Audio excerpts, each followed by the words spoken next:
any given day, hours before the sun climbs out of Lake Michigan. A hardy few arrives before anyone else on the Door Peninsula.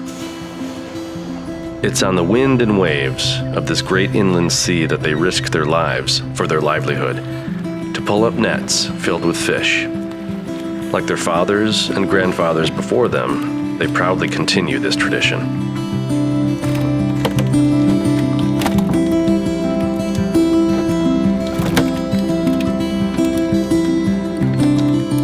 Chip, Charlie. Yes. Hey, we're just coming across here, so we're probably 10 minutes late or 15 minutes late, so we'll be there. Okay, Charlie. All right.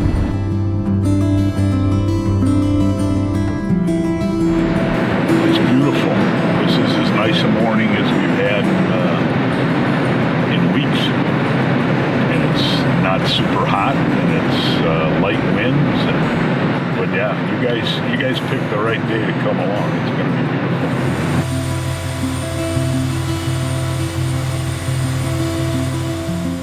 Door County's first settlers were fishermen, from Rock Island to the waters of Sturgeon Bay. Early residents fed their families by plying the waters of Green Bay and Lake Michigan. Well, I think the first fishermen came down the lake from Mackinac Island, or worked their way along the north shore of Lake Michigan, move along that down to St. Martin's in Rock Island and Washington Island. And they came because of the whitefish. The whitefish were abundant, and it was a good product to sell. And there were a lot of immigrants in the country from Europe, and so it was natural for them to buy fish to eat for their families. Henry and Thomas Miner, they homesteaded on Rock Island, which as early as 1843-4. Rock Island was very popular then until about 1870. And after 1870, there were very few people left on Rock Island. During that period, they had a school, they had a doctor, and so these islands were very much in demand, mainly because the fishermen had no power in their boats, and so they needed to be close to the fishing ground. So they used these two islands until they got power in their boats.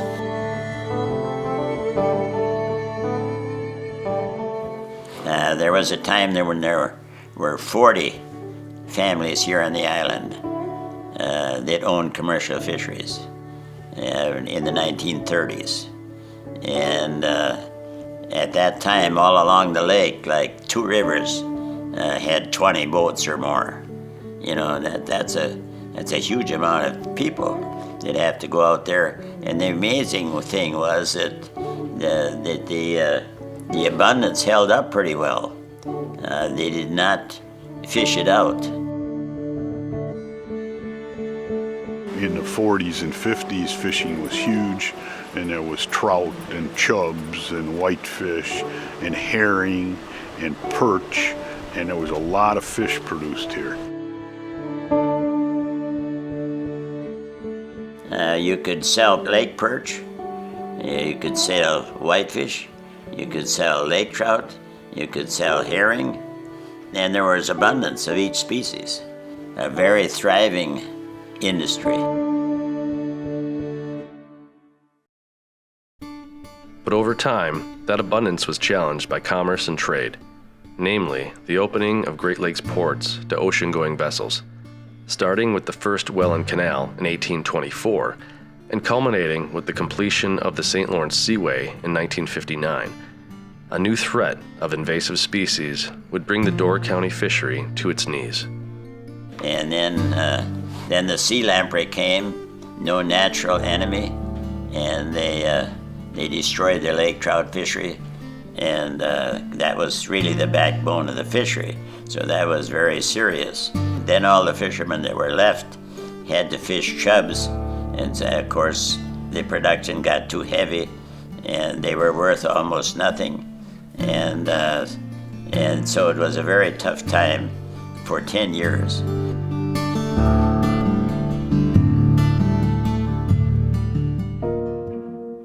For the fishermen, their way of life, they are living off nature, and every day it could be sunny and beautiful and they lift their nets and lots of fish, or it could be October and the wind could blow so bad every day they can't even get out there.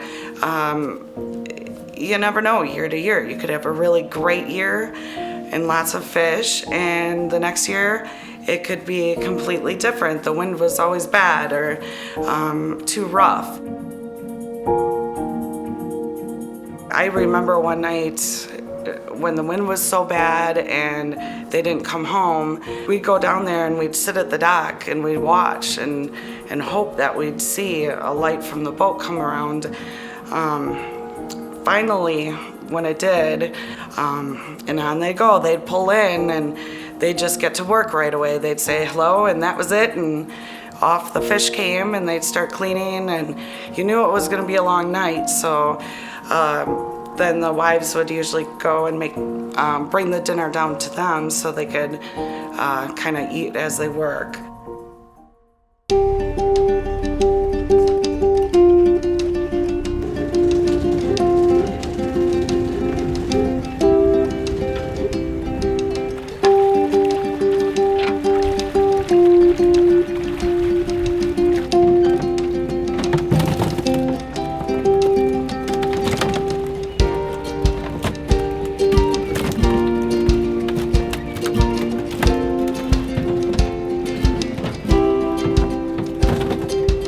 My son Will has been around this since he was just a little boy. In fact, I have pictures of both him and his sister in their car seats along on the boat. You know, when they needed to spend some time with me, you know, we generally would end up on the boat somewhere or another.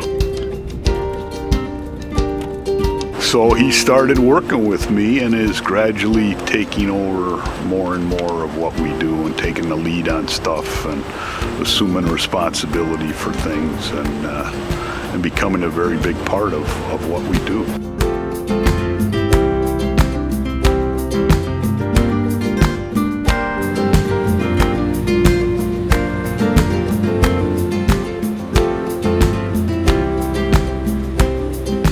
We did very well. We had a really nice day. We had a net that was in a heap and we got it reset and tightened down on a good day. And we lifted 4 nets and had, we didn't have a ton of fish, but we had close to that. Probably 2/3 of them good marketable size, and the rest we're going to use for various local uses. So most of these fish will be used right here in Door County to supply all our wonderful restaurants. It's a rather mild, white flaky fish, so it doesn't have a pronounced flavor, leading us to be able to do endless things with it. I'd say you really couldn't find much that wouldn't pair with whitefish in general. They fish in the morning, they come back around maybe 10:30 and start filleting, and by 2, 3, 4 o'clock, all the restaurants up here have whitefish that were swimming earlier that day. I think that a lot of tourists might come up to Door County and they know that they're gonna be getting whitefish because that's the thing that we have up here and it's a popular thing.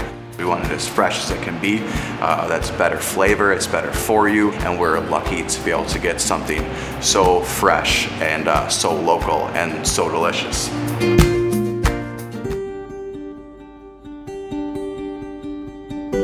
So we didn't get rich by any means, but we worked hard at it, made a good living.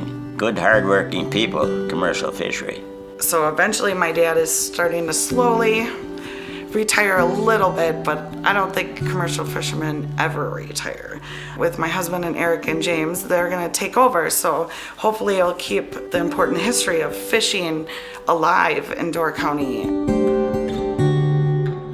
Fishing as a food source, has always been important. Our commitment to supplying local restaurants and supporting the local economy, and we take that as a sacred trust.